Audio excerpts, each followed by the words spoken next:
Hello and welcome to part 10 of the Final Fantasy X NSGNSNCNONENNEBB challenge. I think that was right. Again, I haven't got it written down and it's been a little while between recordings, just peeling back the veil there. So I think that's the right thing. Basically, it's the you can't do anything challenge. Maybe I should just call it that. It's the you're not allowed to do anything challenge. Although, I mean, technically you are. You're just not allowed to upgrade anything. The no upgrade challenge.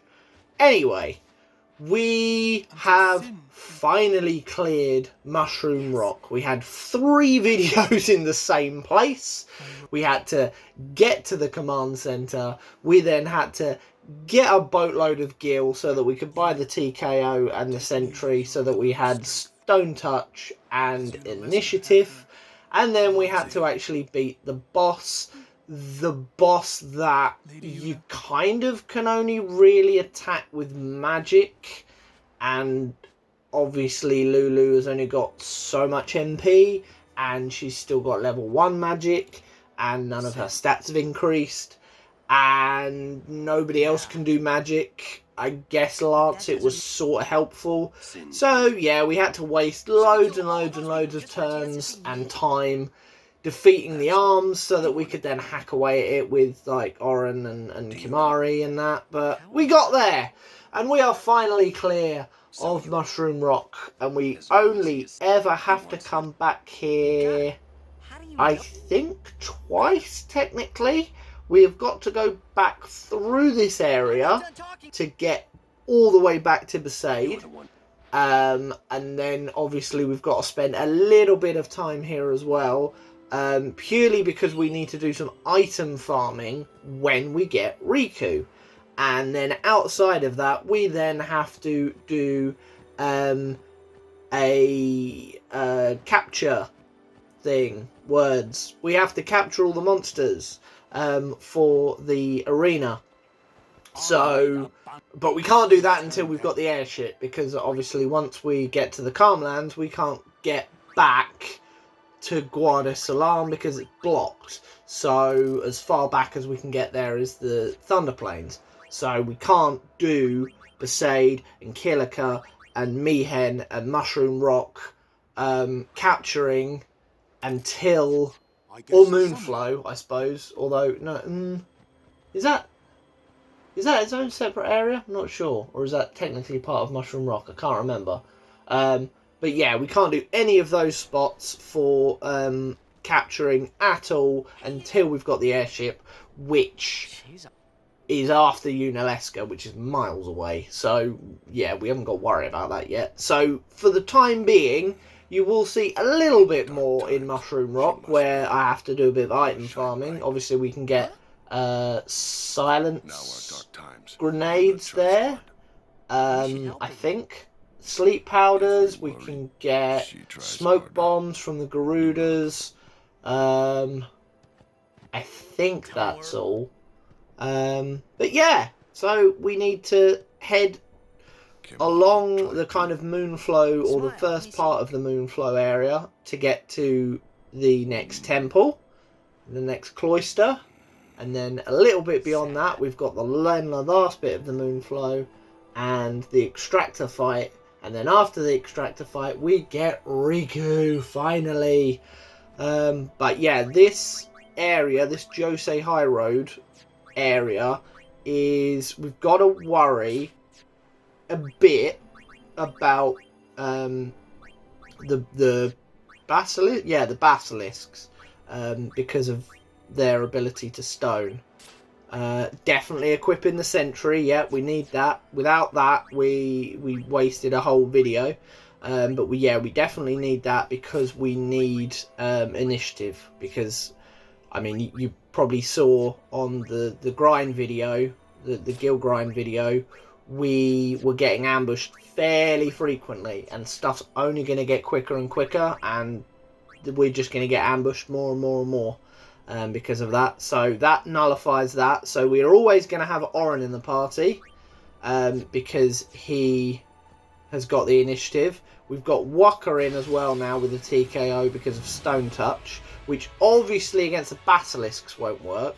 But we have, or we're going to have soon, a shop with an item for Lulu to get ourselves round that. And I may have mentioned that in an earlier video. I may not. So we'll work out what that is when we get there. But we're also going to keep Una in the party at the moment as well because she is nice and quick. There we go. There is Stone. Yeah, it's not even just the Basilisks that are the problem. Those damn lizard things. Ha! But we can stone too. Ha ha! In your face. In your face. And thankfully, Una has stone proof. We were able to get that from an NPC that was walking up here right near the beginning. So that's always handy. Unfortunately, Una dying is not handy. Have you got slow touch? Oh, stone touch. Oh, I love it. Stone touch is so good. And now, as long as we get Tidus into... He's got his Null Blaze? Oh, he's got his Null Blaze on now. Yeah, as long as we get him into... Oh, and even works on them. Beautiful. Excellent work by Walker. We managed to stone all three of those things there. And that is kind of showing already what a game changer that weapon is and how important it was to do that guild grind, because without that this area is gonna be a problem. But we do have it, so it's not a problem. Well, I mean it still can be a problem, but it's less of a problem, shall we say. But yeah, if we can get some stuff with, at least with some stone ward stuff on there, that will make things a little bit easier. Obviously we can't stone the Basilisk here, so we're definitely, I think, probably going to keep Una in the party for now, just in case. Or maybe we're not going to do that. Maybe we're just going to not do that at all. Okay, a little bit of magic. Is that... okay, so that's you dead. And then I guess Walker kills the other one, hopefully? Yes! Well done, Stone. And now we can bring Una back. So yeah, we can't completely game over to Stone, which is good. But obviously they do hit quite hard. So... what's Tidus got there? Has he got Dark Touch or has he got Slow Touch? Not entirely sure what weapon he's got there, because annoyingly they look the same, and yeah, there's no point keeping the TKO on. They can be poisoned, so we might as well at least try and poison the damn thing. It will the poison tick will definitely help get rid of it that little bit quicker. Soon, again, I know I keep going on about it, but when we have Riku, we can kind of put them to sleep, which will be lovely. Yeah, we're just gonna keep Una in the party. Keep her, if she defends, and we keep an eye on her HP, she will be fine. Okay, we're not gonna keep Una in the party. We're just gonna not do that.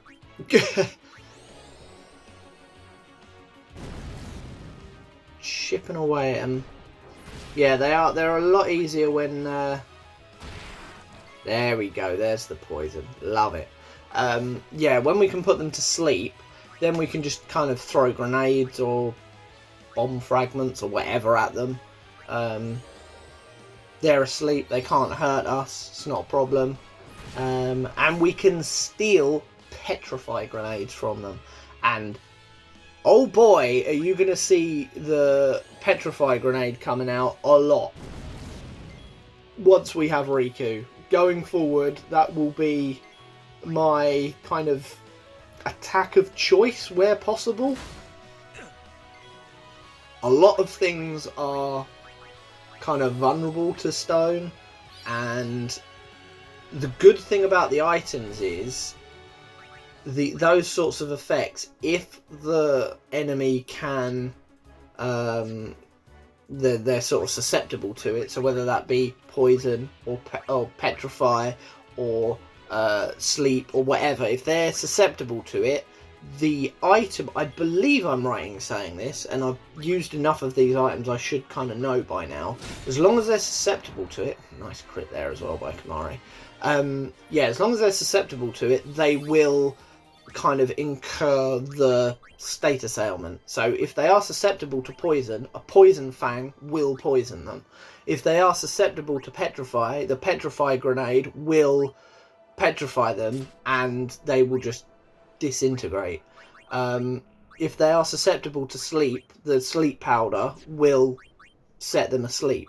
So the stuff that is susceptible to petrify, I mean, there will be fights where everything is susceptible to petrify, and it doesn't matter what its HP is. If it is susceptible to that, they're gone, basically, in one go. So as soon as Riku kind of throws her grenade out, boom, the whole fight is done. We've won that fight. This is the only time that's not going to happen is if there is something in the party that is immune to it. So these, for example, if this first go was Riku, petrify grenade, gone. And trust me, you will be seeing that a lot. And I don't think I put the did I? Oh, I did put the TKO on. Thank God for that. Yabbering on so much about the items. I yeah, completely blanked at the fact that because obviously with the Basilisk, it was pointless keeping the TKO on because then it was susceptible to poison. And Wakka's got poison touch, so, you know, swapping stuff around, perfect. But I have to remember that when I do that, I have to put the TKO back on Wakka. Otherwise, we get problems. Otherwise, which is, yeah, not good. Not good at all. But we are getting ever closer to the Josei Temple, which will mean another Cloister of Trials to get ourselves another Aeon that we can't use. So in a run like this, it's even more pointless. Like, they're a pain in the arse anyway, because, like, you have to go through all that crap. Especially in... Oh, we can see what... Oh, no. Oh, of course there's a bangle. Dark Ward. Pointless. We're going to be selling that, I think. Yeah, it's bad enough in a normal run, but at least your reward at the end of it is you get a new Aeon with new kind of abilities and new Overdrive and new things to do with them. But yeah, here in this run, you get that and you don't use it.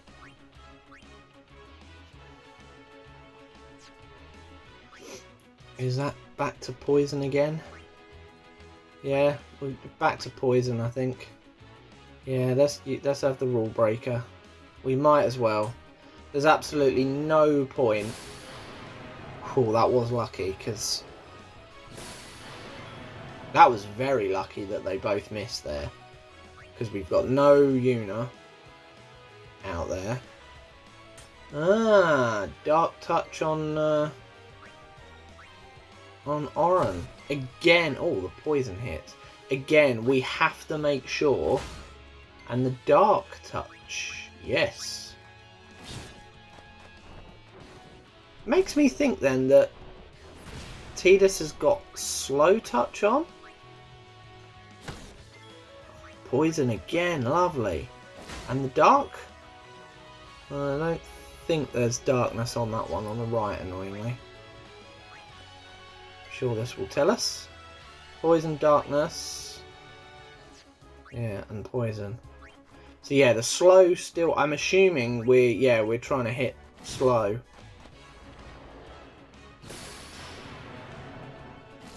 Yeah, Tidus does seem particularly susceptible, annoyingly.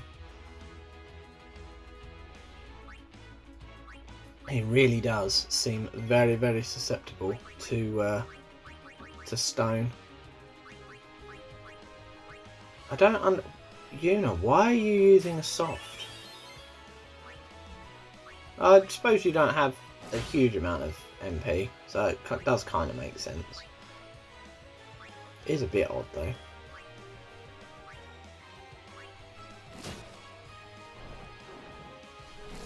But yeah, the poison is really coming through for me here, doing another 100 damage each time they hurt me. So, yeah, obviously we don't want to get hit by them 20 times to put them down. We are chipping away ourselves, but a good sort of, I don't know, 6 or 7 poison ticks added on to chipping away at them is always helpful. Yeah, Tidus seems very, very susceptible to stone, which is a pain in the arse, if I'm being honest. Maybe I should swap him out for Yuna. I mean, I do kind of know why I'm keeping him out there, because I guess I'm trying to deal a bit more damage and hit him with a status ailment, but like they're not landing. Then just the slow is not landing. Maybe they're not susceptible to slow, but then it's not saying they're immune, so I don't know. Oh, I think that was actually poison doing them in there. Oh, another crit from Kamare. Love it. Absolutely love it. Please say I changed the weapons. Thank God. Because Oren does not have initiative at the moment, and he needs it. Equipment. Equipment. Please go to the equipment. Please remember to look at the equipment. Thank God for that. Yep. Sentry. Perfect. Yeah, yeah. Yeah, he's going for slow. Okay, yeah. Go for dark. Sod the slow. Slow's not really doing much. And then TKO. Yeah, perfect. TKO. TKO. Yeah, there we go. Lovely.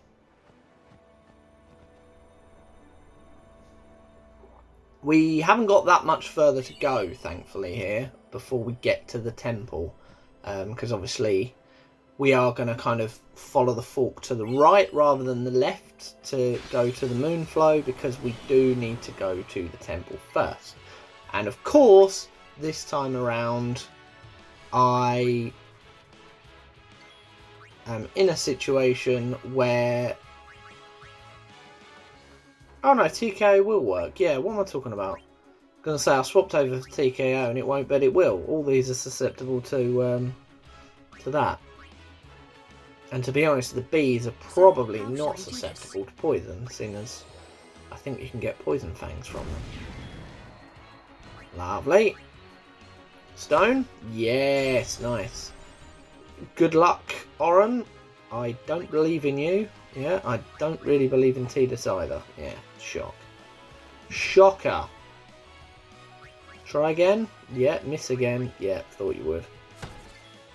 Is his only issue, his accuracy now is gone. We're going to get to a point as well where he can't even keep up with like the wolves and the lizards. And we're going to have to rely on Oren to hit those. He's going to put this to stone now, isn't he? Oh no, good. I'm kind of pleased actually, because that would have been annoying. Doing all that damage, all those different attacks on it, and then it dies to stone, even though it would have died from the damage anyway. It's kind of thing see fairly often, annoyingly. How's Yuna's? Okay, Yuna's MP, it's not terrible. She's got just under half, and we are basically there now. Yeah, in fact, I think we technically, this cutscene bit kind of gets us into the next screen automatically, and the next section is monster free, because it's almost the driveway to the temple, I suppose. Can we? Huh. So yeah, we haven't got anything to worry about, at least from a monster perspective for the minute. She's got to prepare mind and body, all just to get ready for the final summoning. It's just Must be another tough. cloister of trials, and this is probably the last sort of okay one, where I mean it's kind of the start of having to piss about for no reason to like supercharge the What can I... Don't tell me. one sphere so that you can then create the floaty bit We do not. to jump across to the back area. You know. So having to kind of charge up Did I the really have to know pillar about thing that? and push the What about my feelings? stand underneath it to supercharge it, to then teleport it back to the middle to take the thing out to further open the... It's like, really? Yeah. There's a bit of that more than obviously what we got in Killiker. I think as well, it's been so long, like this is probably the biggest... No, that's a lie. That's a lie. Bevel and Zanarkand is the biggest gap. Probably. I mean, it will be in terms of actual gameplay time for this challenge, but I would think in terms of areas it probably is as well, because you've got obviously to do all of then the you've got to do all the Via Purifico dry land bit and the underwater bit, and then the high bridge and the fight with Seymour. Then you've got to clear the calm lands, and then you've got to clear Gagazet, and then you've got to clear the Zanarkand kind of ruins area to get to the temple. So that's quite a big chunk actually between Bevel and Zanarkand. But outside of that, I would think Killiker to Josei is probably the second biggest gap, because Josei to Macalania is not really that much in terms of story. I will make it longer because I need to item farm with Riku, but if you're just following this as normal, you essentially cross the Moonflow. I suppose maybe it's similar to Killiker, because obviously you've got to then do Luca and then Mihen, and then obviously all the stuff that we did on the Mushroom Rock, which obviously again we made longer because we needed to before we got here. And then yeah, from here you've got the Moonflow, and then all the stuff in Guadalsalam, and then the Thunder Plains and the Macalania Woods before you then get to the temple. So I would think probably Ifrit to Ixion is probably similar to Ixion to Shiva, roughly. But yeah, the biggest gap has got to be from Bevel to Zanarkand, really. There's so many bigger areas there as well. So even if you are just following the story straight through, I suppose technically speaking, although, well, no, actually, because there's no trial there, is there? It's just you've got to fight your Jimbo. Then you can do sort of Bevel to that, because that's relatively short, because you just get out of Bevel, clear the Thunder Plains, and then go to the Cavern of the Stolen Faith. But yeah, there's no cloister there, so that doesn't really count. What we doing? We selling? Yeah, there we go. There goes the bright bangle. Pointless. Pointless. Pointless. Pointless.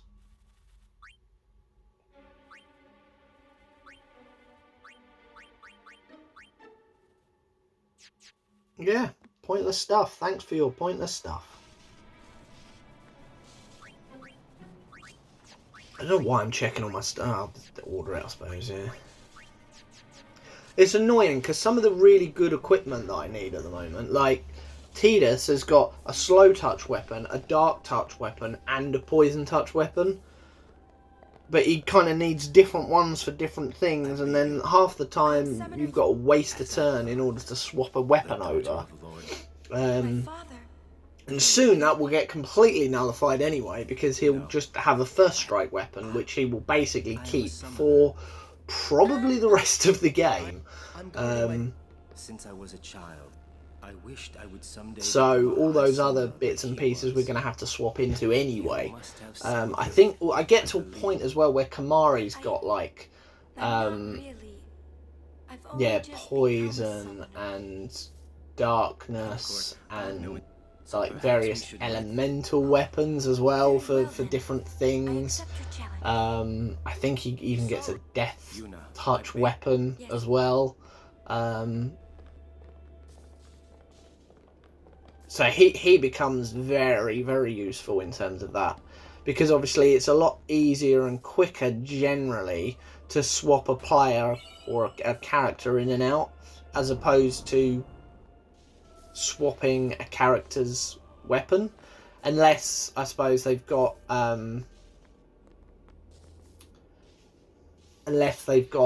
like haste or something, then it's usually quicker to just swap their equipment, because the person that's coming in for them probably won't have haste, because they won't have had it activated on them yet, unless they've got like SOS haste.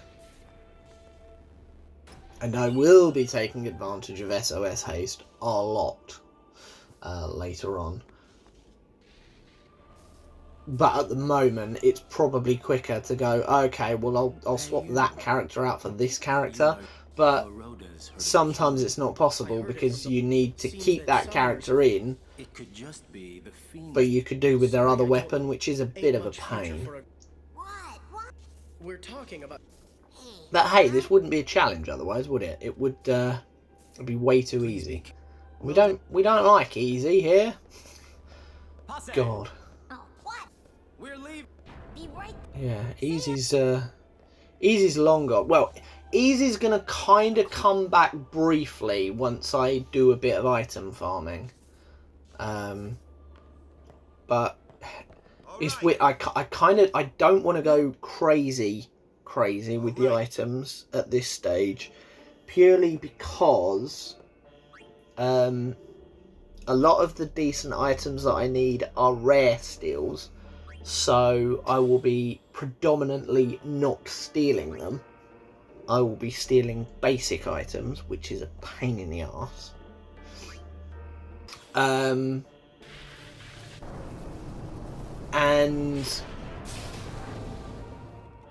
I don't want too many. I want to be like, what's the point of trying to get 99 of something when, like, by the time I get to an easier part in the game where it becomes a lot quicker and easier to farm those items, if I've still got like half or 3/4 of that total left, I spent all that time in the early game farming those items that I didn't end up using, and now I'm at the stage where I could do with farming a few more of them. I've got stronger mobs that I can fight, and get those as kind of a common steal. Or instead of only stealing one of them at a time, I steal 2 of them at a time. Yeah, that was really fiddly, that pedestal, for some reason. Remember that at the time, it was just right pain in the arse to try and get aligned with it. And I have noticed that, actually, with the with this remaster. The pedestals are a lot... I don't know whether because the controls are slightly freer and looser generally than they were on the PlayStation 2. It's easier to kind of miss that collision bit in terms of the character model not quite kind of tucking in to the to kind of the side of the thing, whereas in the older version, because the controls were a lot more kind of janky, I suppose is probably the right word, they were a lot kind of less smooth. They were very much more words. sort of rigid. There wasn't the fluidity to it, so it was kind of a lot easier to sort of lock yourself into the correct section, because it almost kind of moved you there. And if there was a slight sort of nudge on, even on the analog, if there was a slight nudge, it wouldn't properly move you into the next pixels over. Whereas with this, probably because there are more of them, it's more a kind of a wave as opposed to steps. It's kind of the easiest way I can think of visualizing that. Whereas with steps, it's kind of easier to kind of remain on that one pathway. But yeah, it is what it is. Thankfully, there aren't really many more of those, because yeah, they are a pain in these, having to move the pedestals around. Well, I say that. No, I forgot Macalania. My brain jumped straight to Bevelle there. I'm thinking, Bevelle's not too bad, because obviously you ride most of it on the platform thing, so it's less of an issue. But yeah, Macalania is oh god. I know I've spoken about it before, and I know I've said, why can't... I mean, it won't help me because I'm playing this on console, again, as I've said before, but there needs to be a mod to skip the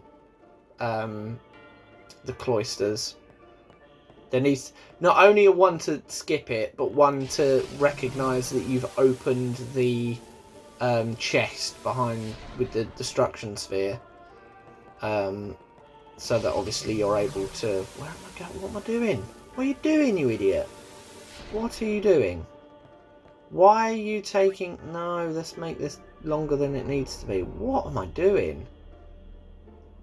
I don't even remember doing this. Yeah, put that back, idiot.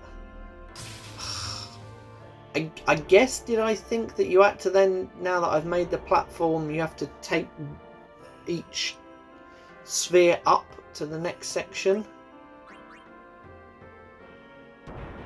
Oh, that's why. That's why I wanted the destruction sphere. That's why. Okay. So there was something to do down here. So I'm not a complete idiot. Just a partial idiot. Where does that go then? I mean, obviously we need to push all these in. Oh, of course, yeah, because the door's not open either. But I think that's what these do. These do the... I think these do the door? I would imagine so, because you should be able to escape here without needing to use the destruction sphere. So they're in. Oh, no, there's extra ones. Why have 3 when you can have 5 that you can't see very easily? Kaboom! Yeah, there we go. That opens that.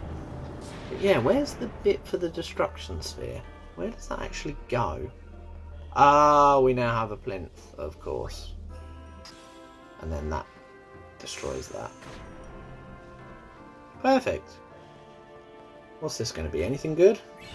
No, it's a magic sphere. Absolutely pointless. Our first pointless item. I mean, we're still using the Rod of Wisdom because it's awesome. We're still going to make use out of the red armor for Kamari because of 3 wards, which is always useful. And yeah, magic sphere. Absolutely useless. To be honest, even on a normal run through, like, magic sphere? Really? What of it? It's a bit... Like, why can't it be a return sphere or a friend sphere? It's like, no, make one of the empty nodes have a magic increase ability for your stats. It's like, oh, really? Really though? Oh, it's so naff. Like, why not? Bartello being chastised again.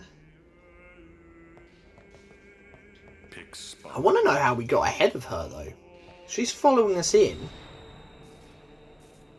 And it was like she'd left Killiker before we went in there because she dumped us in the trials when we weren't supposed to be in there. All these, and I hear Maester seem the world. Did she? This has nothing to do with. I mean, after the fight against Sin, like we fought the Sin spawn that escaped, unless there was another one that they just didn't show. And we stayed and did the sending to a load of people that had died in the fight. And again, they didn't show her doing it, so was she just sort of waiting for it all to finish? But you would have thought that as soon as the kind of onslaught of Sin had disappeared, that she would have just carried on. I suppose technically she didn't get let through, so maybe she didn't get let through until after the operation was cleared, and that's why she was behind us. And I guess if Isaru was already ahead of that, he would have been ahead of us. I guess we'll never really know. Ah, okay. Are these all the same? Yeah, they're all the same. Great. Pointless. But yeah, this one, we're going to be ending this relatively soon. No matter how. Just purely because I want to get then all the kind of Moonflow stuff done, including the extractor fight in one section, and adding it onto this would kind of make the videos much too long, really, because you're looking at kind of videos then that are getting on for like an hour and a half, and where I am able to kind of split these up in terms of location, it just kind of makes sense. So you essentially get all of this bit here, like the Josei High Road and the temple, and then for the next video we'll have the walk up towards the river for the Shoe Puff kind of taxi, if you like, and then we will have the extractor fight at the end of that, Morning. and then Don't worry. the video after that we will finally have Riku. Yes. And I can't remember if I just then went back and did a big old item farm, or if we kind of got all the storyline bits. I think I did all the storyline bits in Guadasalam first. So all the bits in like Seymour's mansion and the bits on the far plane, basically to the point where the game goes, right, off you go up the Thunder Plains, and then we literally just did an about turn all the way back to Besaid. I think I did it that way round, but we'll kind of have to see. But yeah, we're wrapping this up now. It's time for them to carry on their journey. So thank you very much for watching. The next one will be around again 7 days time, and it will be the last pre-Riku video. So thanks very much for watching, and I shall see you again next time. Goodbye.